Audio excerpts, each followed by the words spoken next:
the NAACP.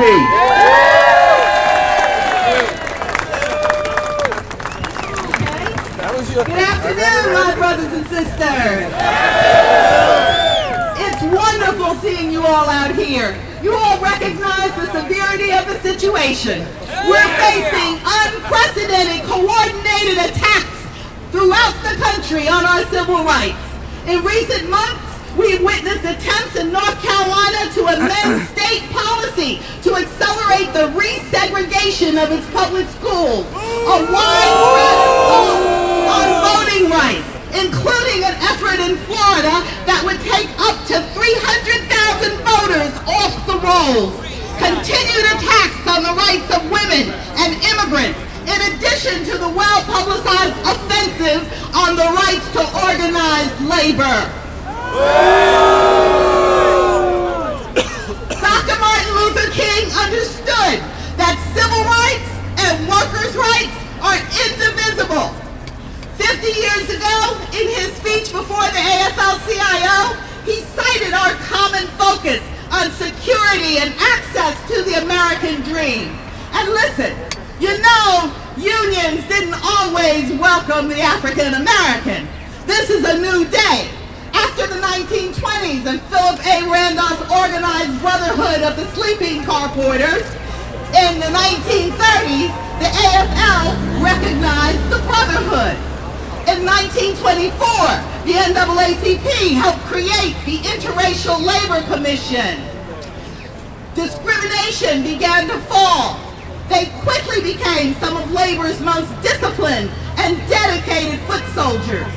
So here we are today in 2011 together, showing that when employees can join together in unions, they can help all workers by raising standards for wages and benefits, job security and retirement.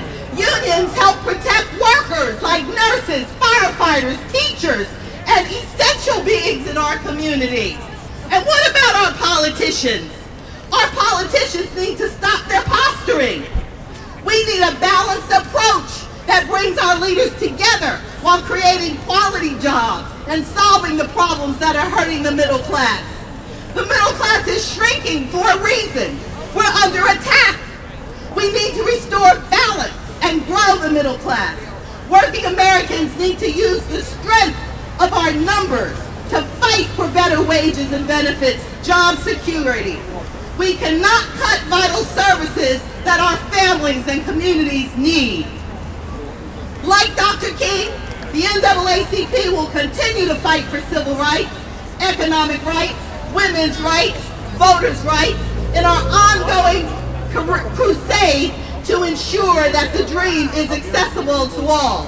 It is our duty, all of us, to protect the civil and economic rights that have done so much for this country and our families.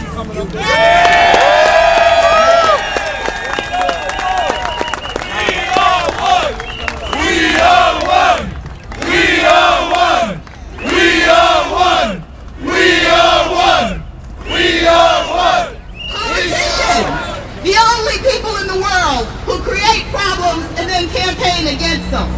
Have you ever wondered if both the Democrats and Republicans are against deficits? Why do we have deficits? If all the politicians are against inflation and high taxes, why do we have inflation and high taxes? You and I have got to be steady, and we are one. We've got to make them listen. We've got to make them vote the way we want them to vote. We've got to take our government and make them hear us.